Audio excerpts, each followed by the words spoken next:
Hola, mi nombre es Alfonso García Saules. En este video hablaré sobre algunas generalidades de la enfermedad COVID-19. Esta enfermedad es producida por un nuevo virus llamado coronavirus.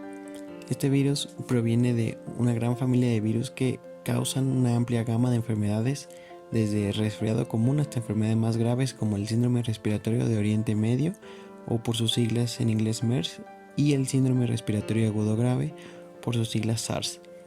El nuevo coronavirus, el cual tiene por nombre SARS-CoV-2, es una cepa nueva la cual no se había detectado antes en los seres humanos.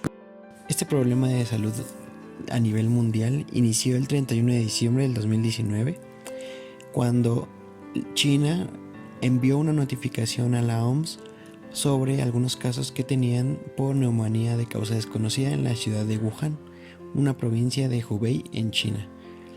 Posteriormente se aisló el nuevo coronavirus, el cual fue llamado SARS-CoV-2, y las autoridades chinas lo identificaron como el virus causal hasta el día 7 de enero. De ahí, como ya sabemos, se fue esparciendo alrededor de diferentes países vecinos, por Europa hasta llegar a nuestro país. Hasta el día de hoy, como vemos en la siguiente gráfica, se han detectado bastantes casos, tanto sospechosos como confirmados, y se han dado algún número de defunciones. Se ha dado una curva que ha ido aumentando exponencialmente hasta llegar hasta datos del día 8 de abril, donde tenemos alrededor de 9.188 casos sospechosos, 3.181 casos confirmados y 174 defunciones por esta enfermedad. Es de mucha importancia esta enfermedad, ya que cualquier persona puede contagiarse, sin importar la edad, la situación económica o el sexo. Hay que recordar que todos somos vulnerables a la infección por este virus. Algunas características de la infección por este virus es que el periodo de incubación se dice que está entre 1 y 12.5 días, con una mediana entre 5 y 6 días. En algunas bibliografías mencionan que el periodo de incubación dura hasta 14 días. Los modos de transmisión de esta enfermedad es a partir de gotas muy pequeñas que se expulsan de las personas afectadas y entran en contacto con la vía respiratoria de las personas sanas, además de que se puede contagiar por contacto con secreciones respiratorias de los pacientes, ya sea en las superficies o en equipos contaminados. También es importante decir que la transmisión se puede dar, o incluso este virus inició dándose de animales a persona, y ahorita el modo de contagio es de persona a persona. Los signos y síntomas de esta enfermedad van a ser dolor de cabeza, o también llamada cefalea, estornudos, tos, dificultad respiratoria. Se puede dar algunas complicaciones como insuficiencia hepática o insuficiencia renal y fiebre, aunque los más comunes van a ser fiebre, tos seca y la dificultad respiratoria. La evolución de esta infección que va a causar esta enfermedad va a ser en una etapa temprana. Vamos a poder encontrar los signos y síntomas que ya se mencionaron, que son la fiebre, tos, la dificultad respiratoria, la presencia de moco, debilidad, malestar general, náusea y vómito, diarrea y el dolor de cabeza. En una etapa avanzada o ya con complicaciones, los síntomas o lo que vamos a poder encontrar va a ser características de una neumonía o de bronquitis. Se tiene que definir bien lo que es un caso sospechoso y un caso confirmado. Primero, un caso sospechoso va a ser cualquier persona que en los últimos 7 días haya presentado al menos 2 de los siguientes síntomas, que son los más comunes: tos, fiebre o cefalea. Es importante recalcar que en menores de 5 años de edad, la irritabilidad puede sustituir al dolor de cabeza, ya que en cuestión de los niños son un poco más inespecíficos. Además de que tienen que ir acompañadas de al menos uno de los siguientes signos y síntomas, que son la dificultad respiratoria, que esto nos puede hablar incluso de ya una etapa más avanzada o un dato de gravedad. artralgias, que van a ser dolor en articulaciones, mialgias, que van a ser dolor muscular, odinofagia, o también llamado dolor faríngeo, la presencia de moco o rinorrea, conjuntivitis y dolor torácico. Un caso confirmado va a ser la persona que cumpla con la definición que dimos de caso sospechoso y que además se cuente con un diagnóstico confirmado por la Red Nacional de Laboratorios de Salud Pública, con pruebas de laboratorios y que sean reconocidos por el INDRE. Para evitar que el contagio sea mayor, vamos a tener que tomar algunas precauciones específicas para la población en general, que son, como ya lo sabemos, evitar lugares concurridos. Es por eso la necesidad de que todos evitemos salir y nos quedemos en nuestras casas. Vamos a tener que evitar el contacto con personas enfermas. Es muy importante realizar el lavado de manos frecuente con agua y con jabón. Esto es la principal medida para evitar el contagio por este virus. Y además se recomienda consumir solo alimentos bien cocidos y agua simple, potable o embotellada. En dado caso de tener alguna persona enferma en casa por este virus, vamos a tener algunas precauciones que en este caso son generales. La primera va a ser mantener una distancia de al menos 1 metro respecto a los demás integrantes de la familia. Esto ya que recordemos que el virus se disemina al hablar o al estar en contacto con secreciones, y se dice que al hablar se pueden alcanzar hasta 1 metro de distancia, 1,5 metros, y si hay estornudos o tos, puede alcanzar incluso hasta 4 metros de distancia. Si el paciente tose o estornuda, debe de cubrir nariz y boca, ya sea con pañuelos desechables o hacerlo en el ángulo interno del codo. Además de que el paciente enfermo debe, con mayor razón, lavarse las manos frecuentemente con agua y con jabón. También en las unidades médicas tenemos que tener algunas precauciones.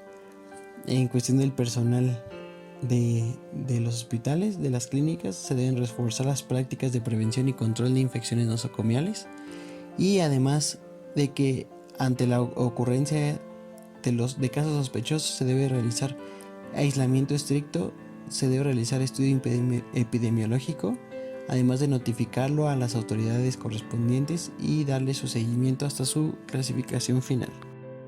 Algunas recomendaciones y precauciones que debemos de tener en dado caso de que haya alguna persona con sospecha de infección o caso confirmado por este virus en casa. Primero tenemos que estar al pendiente de presentar algún dato de alarma. ¿Cuáles van a ser estos datos de alarmas? Va a ser dificultad para respirar, que falte el aire o sentir opresión o dolor en el pecho. Además de que tengamos cambios en la coloración de la piel, que se ponga morado, que esto también se llama cianosis. También que haya aumento excesivo de moco y flemas, que haya confusión mental o desmayo de forma súbita, o que tengamos vómito o diarrea persistente. En caso de presentar algún dato de alarma de los ya mencionados, se debe acudir a la unidad de atención médica más cercana. Se debe además informar al personal de salud que es sospechoso o portador de este virus, utilizar cubrebocas en todo momento, realizar desinfección de manos constantemente, ya sea con solución alcoholada al 70% o lavado de manos con agua y con jabón, y se debe de evitar el transporte público, de preferencia si se puede en un vehículo particular, mucho mejor. En dado caso de que la persona no cuente con urgencia de ir a alguna unidad médica, se puede quedar en casa para estarse vigilando, pero debe tener muchas precauciones. La primera es el lavado frecuente de manos, que como ya lo hemos mencionado, especialmente después de ir al baño, antes de comer, después de estar en contacto con secreciones como estornudos o tos, flemas, etc. Y además si están visiblemente sucias. Se puede también utilizar un desinfectante base alcohol al 70%, igual friccionarse las manos durante 20 a 30 segundos. Se debe quedar en casa, excepto para recibir atención médica urgente si presenta algún dato de alarma. Es necesario, de ser posible, permanecer en una habitación específica, bien ventilada y de preferencia solo. Además de que se debe de mantener la puerta cerrada. En dado caso de no poder estar solo en una habitación, se debe de mantener distancia al menos 1 metro. Se recomienda no salir de la habitación y de la casa hasta que el personal de salud lo indique. También es importante que el paciente se mantenga aislado, que no tenga contacto con otras personas ni salude de beso o con la mano. Esto para evitar mayor contagio a más personas. Debe estar en constante monitorización, sobre todo de la temperatura corporal por la mañana y por la tarde para controlar su estado físico. Al estornudar o toser debe cubrir su nariz y su boca con un pañuelo o con la parte interna del codo, como ya se mencionó. Se debe de evitar escupir y alimentarse saludablemente y por separado de la familia. Es recomendable incluir frutas y verduras por cada comida y preferiblemente frutas cítricas como lo es naranja, mandarina, toronja, limón o guayaba. Además se debe realizar baño y cambio de ropa a diario, no mezclar su ropa con las de los demás miembros de la familia. Es importante no sacudirla, ya que el virus puede permanecer en la ropa y al sacudirla entrar al aire y contagiar a los demás miembros de la familia. Se debe de lavar con detergente de uso comercial, no necesita ningún otro cuidado. En cuestión de los pañuelos desechables, se deben de depositar en una bolsa exclusivamente para el paciente y de preferencia, si se puede utilizar un baño aparte, es mucho mejor. Aunque si esto no es posible, se debe realizar limpieza y desinfección después de cada uso por la persona enferma. Si la casa donde se encuentra el paciente cuenta con ventilación central, es necesario que no se utilice, ya que se debe de evitar que el aire contaminado circule por la casa. En la habitación donde va a permanecer el paciente se debe conservar el mobiliario básico nada más dentro de la habitación para facilitar la limpieza y desinfección de los mismos. Algunos otros cuidados van a ser los alimentos bien cocidos, igual ya se mencionó. Evitar tocarse la cara y nariz, boca y ojos con las manos sucias. Usar cubrebocas, que es muy importante cubrir nariz y boca completamente, sobre todo cuando estén cerca de las personas con quien convive en casa o cuando salga a la calle, que lo único para lo que tendría que salir es para recibir atención médica urgente en caso de datos de alarma. No se recomienda automedicarse o remedios caseros y se debe de mantener bien hidratado. Algunas otras recomendaciones generales para la convivencia con personas enfermas o casos sospechosos: como ya lo mencionamos también, se debe de permanecer en una habitación diferente. Si no es posible, mantener una distancia de por lo menos 1 metro de distancia. En caso de niños menores de 5 años, los cuales no pueden estar solos, se puede mantener un familiar con él, siempre y cuando se utilice cubrebocas en todo el tiempo y estarse lavando y desinfectando las manos con frecuencia. Se debe evitar el contacto con las secreciones respiratorias, materia fecal u orina o los demás desechos de la persona enferma. Por último, también es muy importante la limpieza y la desinfección de superficies y objetos. Esto hablando de los que se utilicen de forma cotidiana por la persona enferma y los que estén en su habitación. Se debe de limpiar diariamente con agua y detergente las superficies y objetos que se tocan con frecuencia. Posteriormente de limpiar, se debe desinfectar las superficies y los objetos con cloro. Se puede poner un cuarto de taza diluido en 4 litros de agua sin mezclar con otras sustancias. Y posteriormente a la limpieza y la desinfección se debe realizar higiene de manos por el que esté limpiando estos objetos o las superficies. Y bueno, esto es únicamente algunas generalidades y precauciones que debemos de tener durante esta etapa para evitar contagios por este virus. Al final de este video se agregan algunos links para consultar más información. Son ligas de páginas del IMSS y de la Organización Mundial de la Salud. Bueno, esto sería todo por este video. Es importante seguir las indicaciones del personal de salud y tomar en cuenta las recomendaciones que se mencionaron en este video.